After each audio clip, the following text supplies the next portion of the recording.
Good evening to each one of you. It is really a privilege to be back here at what we have come to feel is our second home away from home. We've been on the road for 6 months. We've been traveling all around the United States and Canada, and we just pulled into California today, and we are now going to have some meetings around here in this area for a couple of weeks.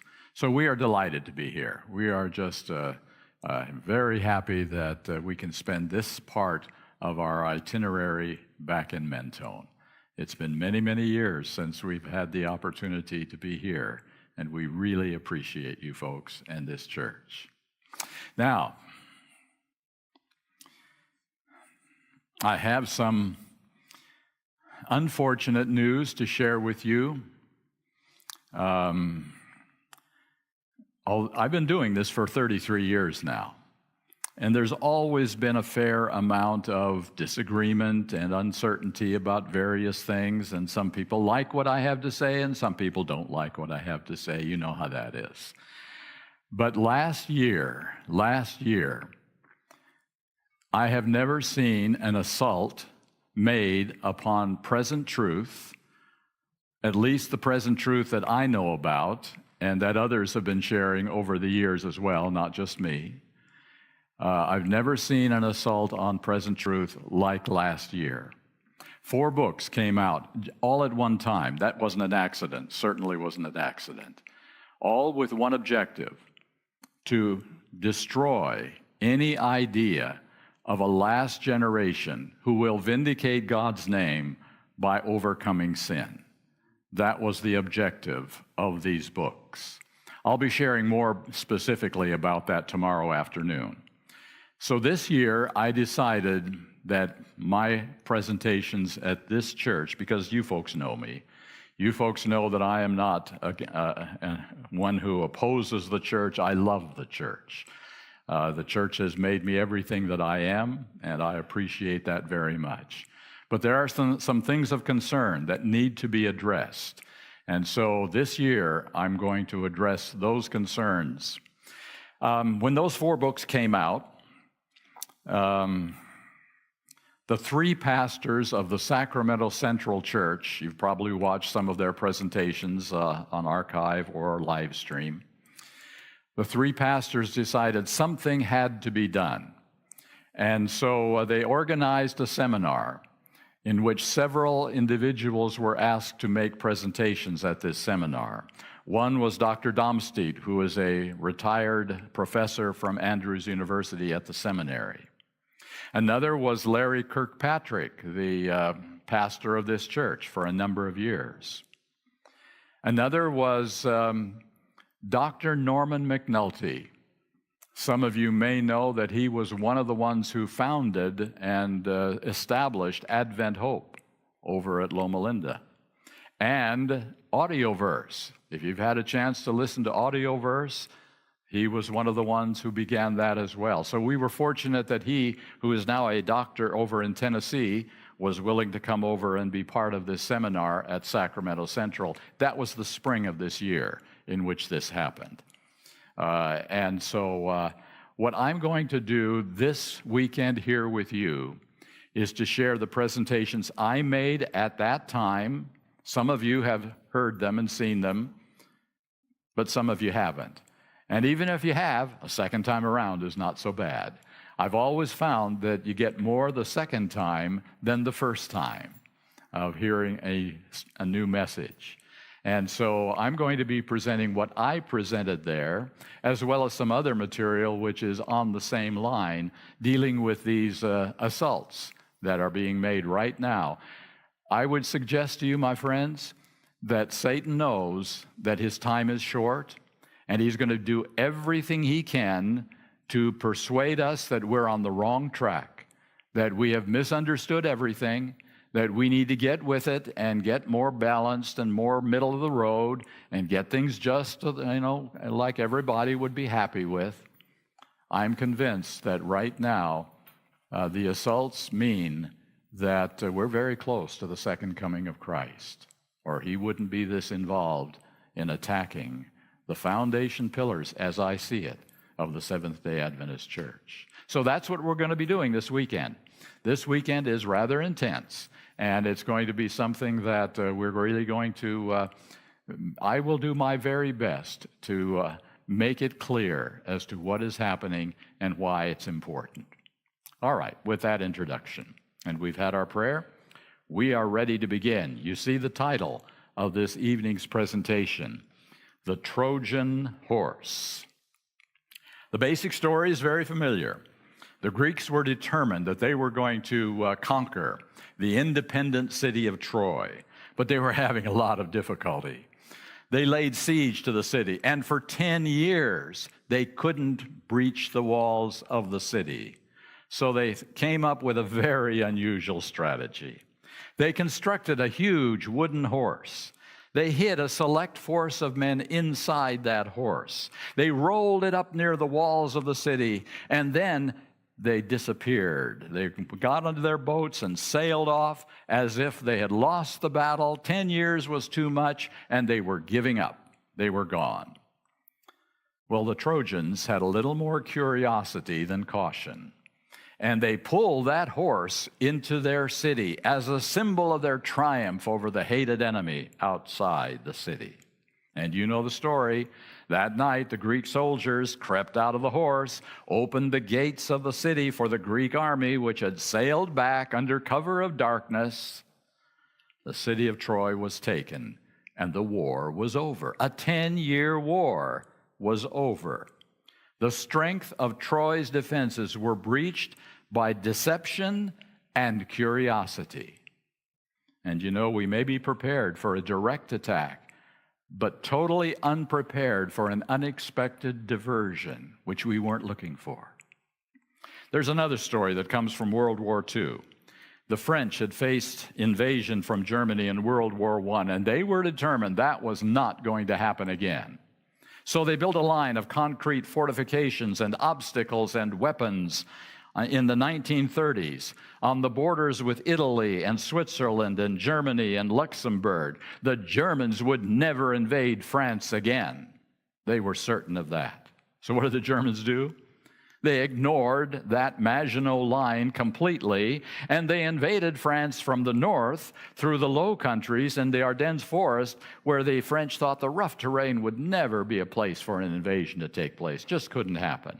Meanwhile, a German force sat outside or opposite the Maginot Line to occupy the attention of the French and think they were coming in from that direction.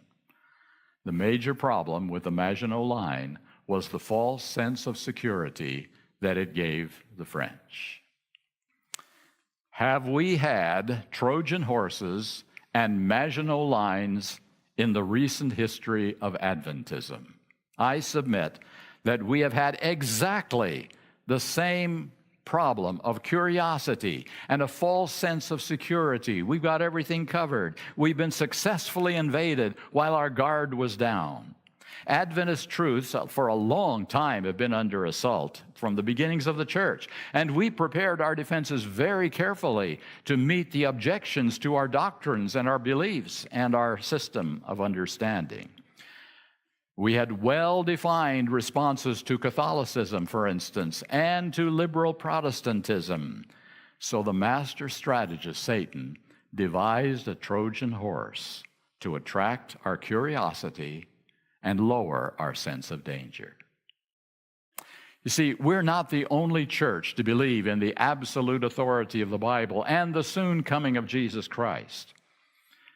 Our evangelical friends seem to be much like us in personal salvation through Christ's shed blood alone, as well as a strong drive for soul winning and reaching out to others and bringing them into the church and to salvation.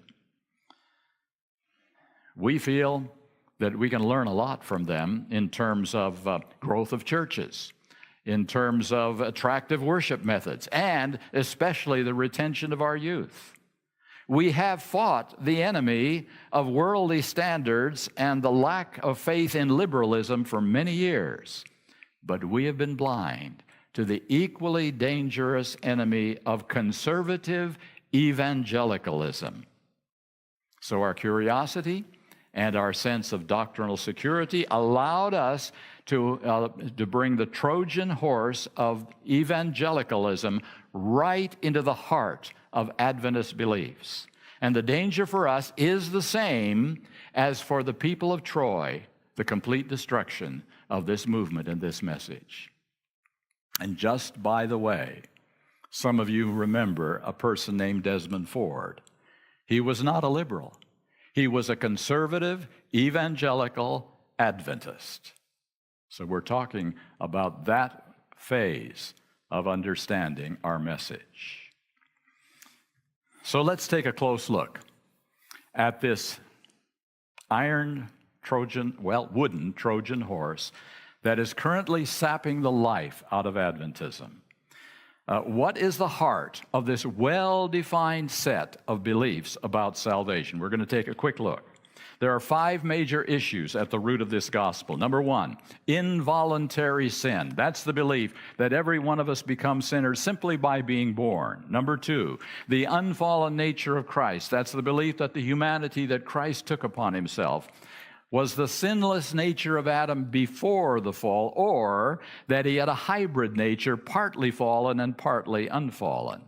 Number 3, salvation by justification alone. That's the belief that the ground of the Christian salvation is justifying righteousness only, as distinct from the transforming, empowering righteousness of regeneration and sanctification, which is considered only a result of being saved.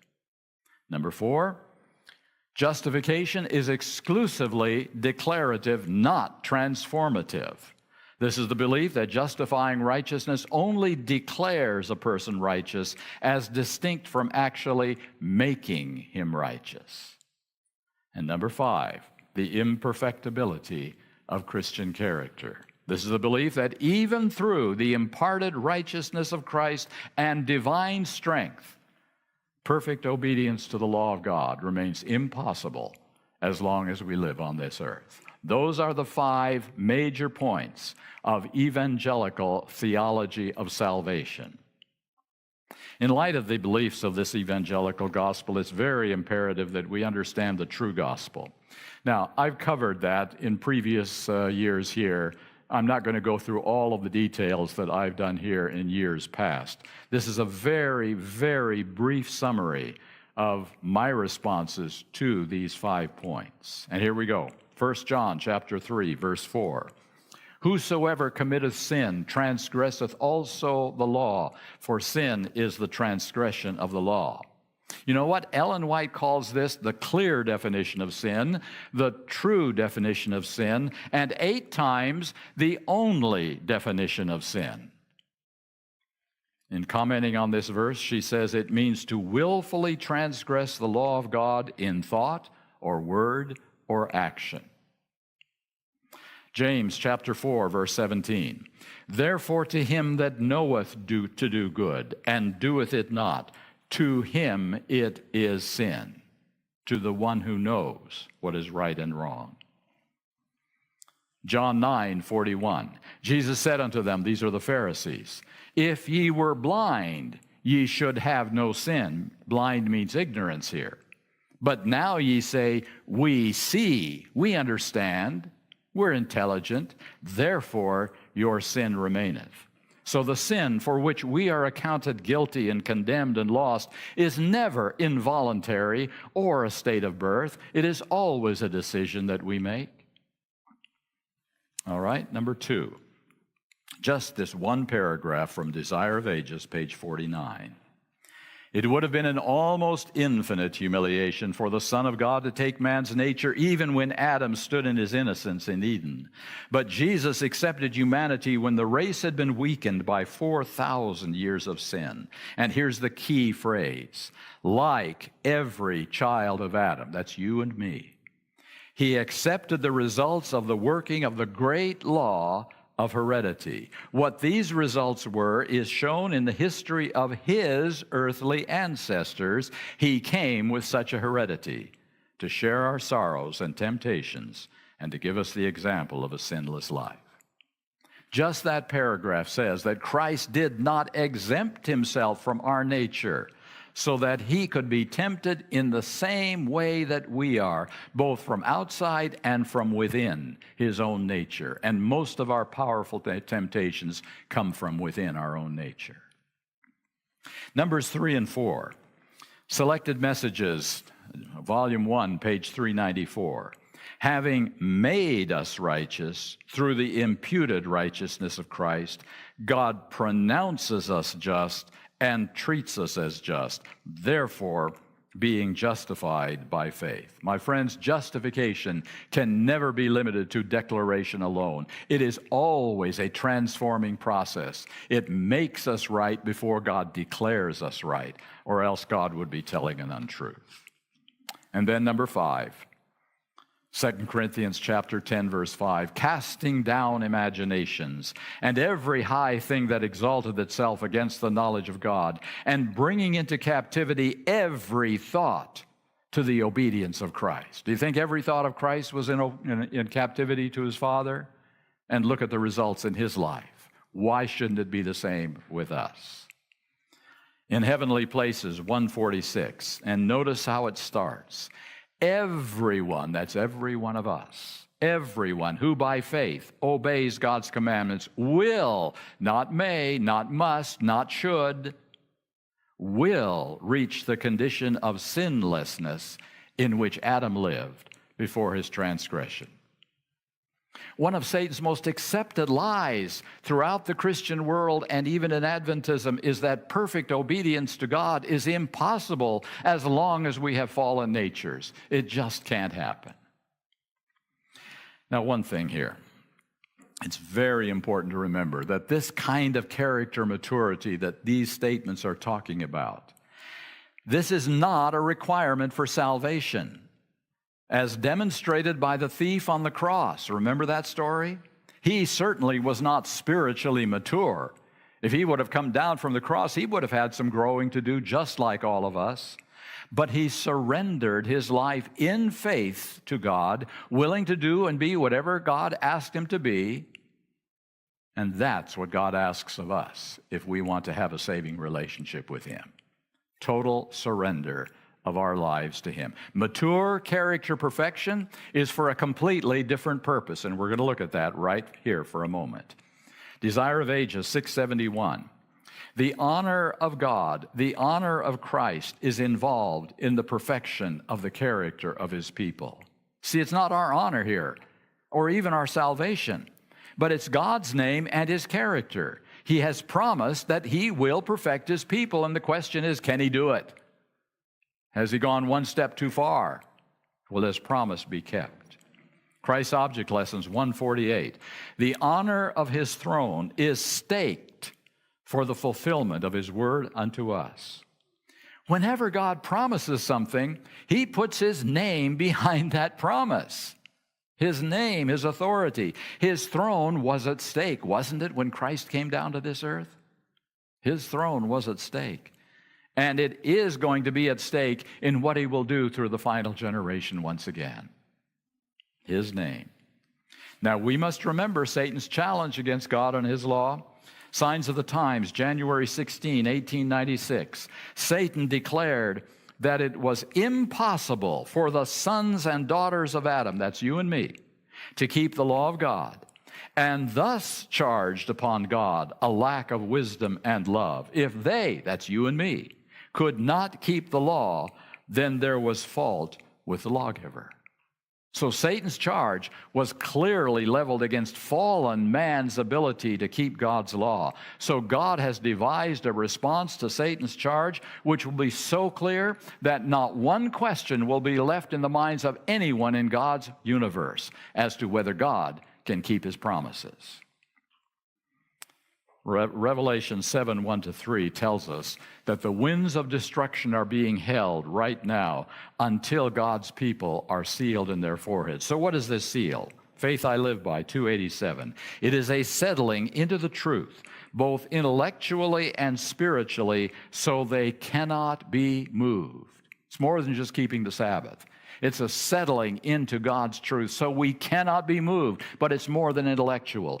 It has to do with the heart. And again, surrender. In a very special vision, Ellen White saw the angels of Revelation 7 getting ready to loose those four winds that we have read about. Early Writings 38. While their hands were loosening, this is in Ellen White's lifetime, and the four winds were about to blow, the merciful eye of Jesus gazed on the remnant that were not sealed. And he raised his hands to the Father and pleaded with him that he had spilled his blood for them. Then another angel was commissioned to fly swiftly to the four angels and bid them hold until the servants of God were sealed. So, the reason Christ did not come during her lifetime and has not come in our lifetime yet is God's mercy. He will never send his remnant into the cataclysmic struggles of the last-ish time of planet Earth while they are unprepared for it, not ready to go through it. And the only way they can be prepared is by receiving the seal of God. These people, this last generation, are facing the greatest challenges that have ever faced the people of God. They are facing the close of human probation that has never happened in all Earth's history. And they are facing Satan's last desperate attempt to destroy the credibility of God's name. This is a big issue. And so we read here in Testimonies, Volume 5, 746. If there was ever a people in need of constantly increasing light from heaven, it is the people that in this time of peril God has called to be the depositaries of his holy law and to vindicate his character before the world. If that can ever be done, it demands a full understanding of the plan of salvation and our place in the completion of that plan. Desire of Ages 763.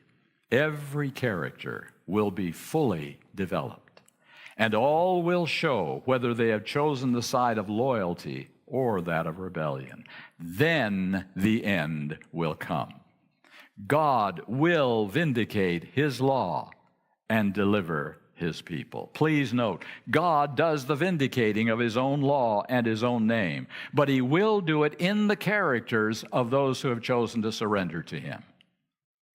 The fully mature development of both the righteous and the wicked is necessary for the final vindication of God's character and his law. That's why point number 5 is important. That's why this must be demonstrated before the great controversy can come to an end.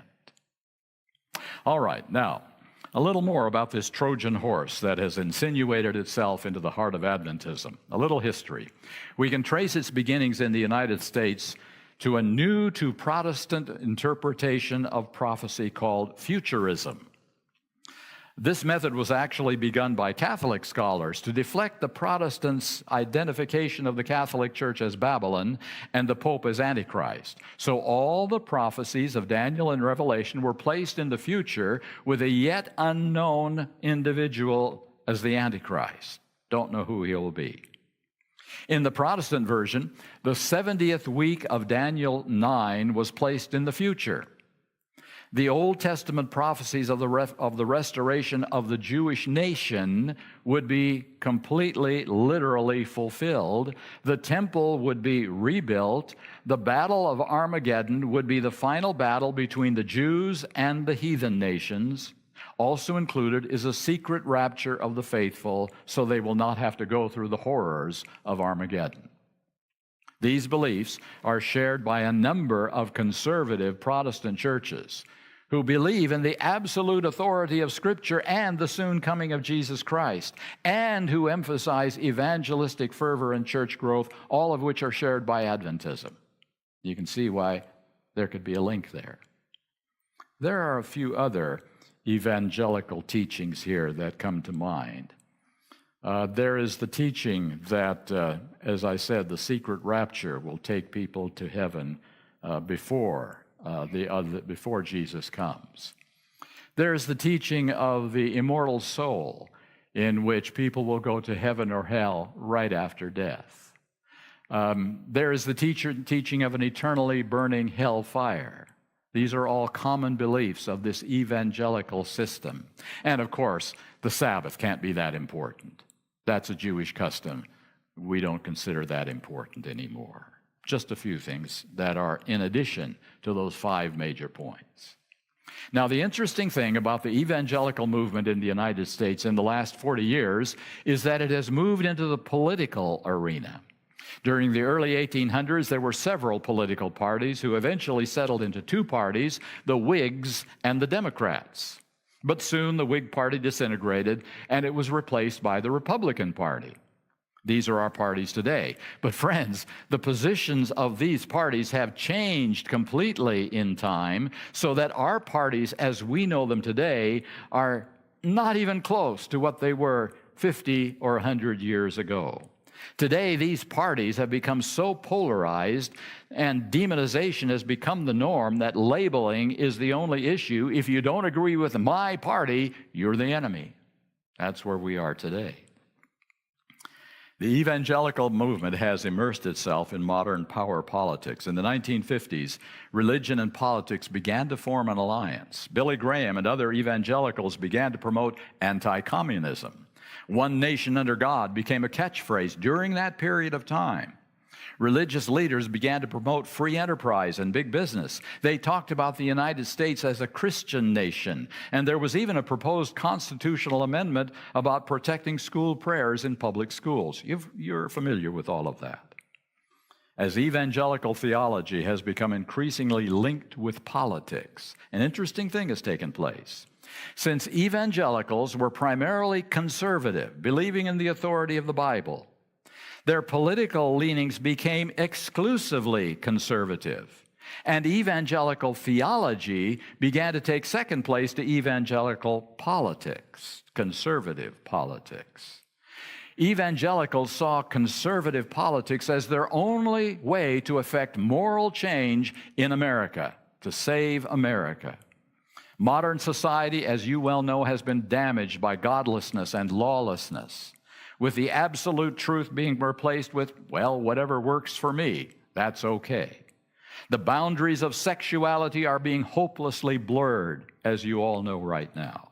So, evangelical conservatism joined itself permanently to conservative politics as the only way to defeat the moral degeneracy in our United States and to set up the way for Jesus to return to this earth for the 1,000-year millennial rule that he will set up here, which is one of their beliefs as well. So since Adventists share many concerns about America with evangelicals, it was very easy to agree with them about conservative politics being the only way to nullify the corrosive influence of liberal religious beliefs combined with liberal politics. Once again, our defenses against liberalism outside our walls allowed us to ignore the dangerous Trojan horse of conservative religion and politics together, invading our minds and our churches. If only we would have followed Ellen White's wise counsel, inspired counsel, to bury political questions, we might not have opened the doors of to the Trojan horse so widely.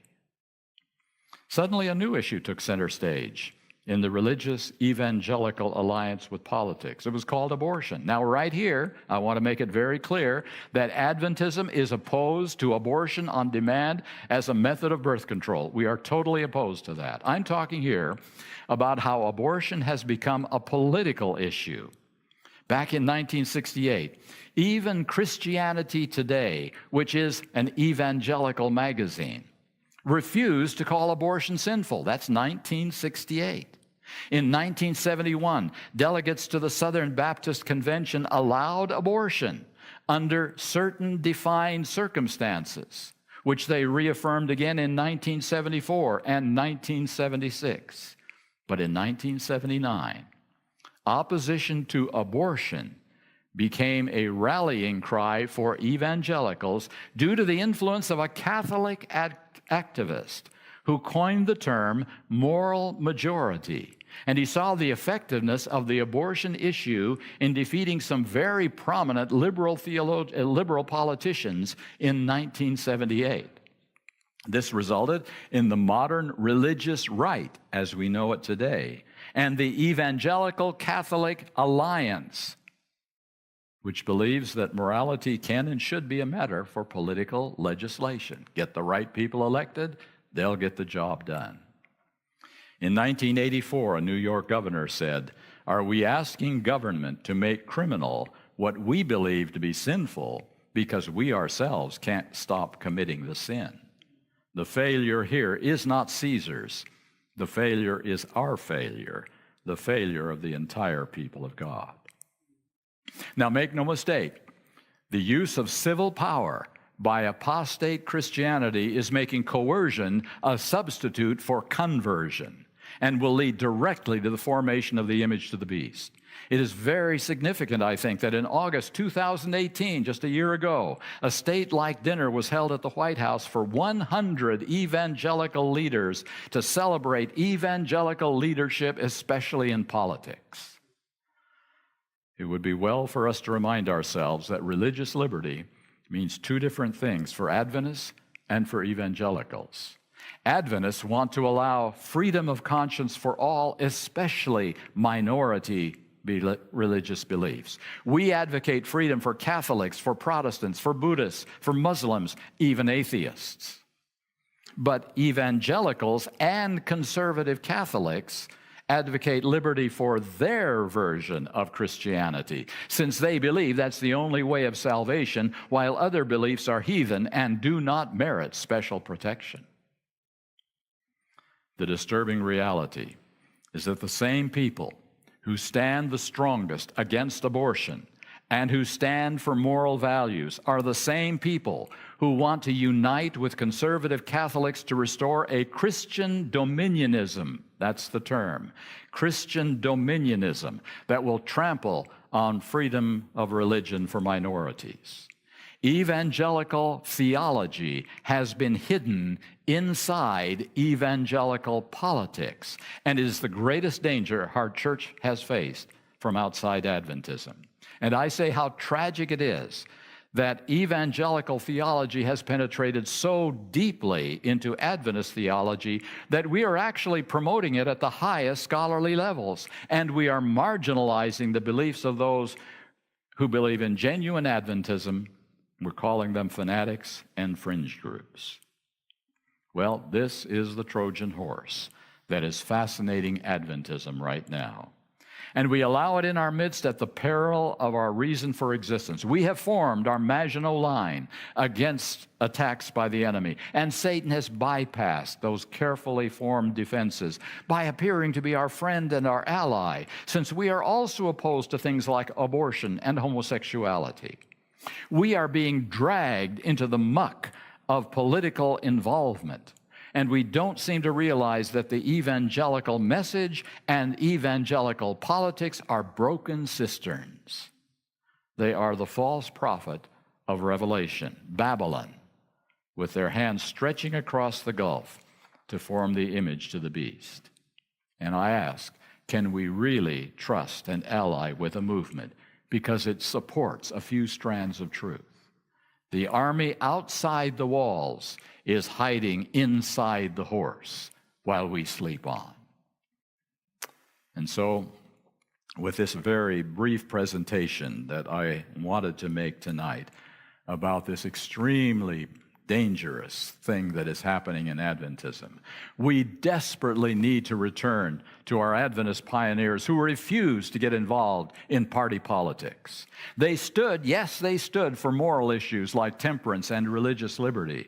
They did oppose errors in society like slavery, even defying immoral laws like the Fugitive Slave Act.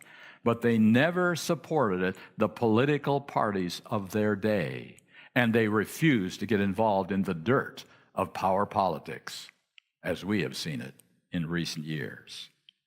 We, my friends, are here for two primary purposes. We are to prepare our characters to receive the seal of God, put the final nail in the coffin of Satan's lies that God's law cannot be kept, that he is asking too much of us. And second, to prepare our hearts to be ready for the latter rain and take this message of truth to every corner of planet Earth. Matthew 24:14 will see its fulfillment as the gospel is taken to the whole world so that God can finally say in Revelation 12:14, here are they that actually keep my commandments. Take a look at them, world. Take a look at them, universe. Take a look at them, Satan. Your lies are defeated. And I just say, may that day come soon. This issue, my friends, is not going away. This issue is getting stronger, and it will continue to rise until we are facing things that we have never seen before in our lifetime as Seventh-day Adventists in this wonderful country of religious liberty. We are going to see some things because of this Trojan horse that is coming right into our midst. We've got to identify it. We've got to know what it is. And tomorrow, and especially in the afternoon, I'm going to be looking at the specifics of this message that has come to us from within Adventism. As I said, 4 books, 3 from Andrews University, the seminary, 1 from the Pacific Union. These books that have challenged everything I am saying to you this evening and that I've said to you over the many years that I have been with you in this church.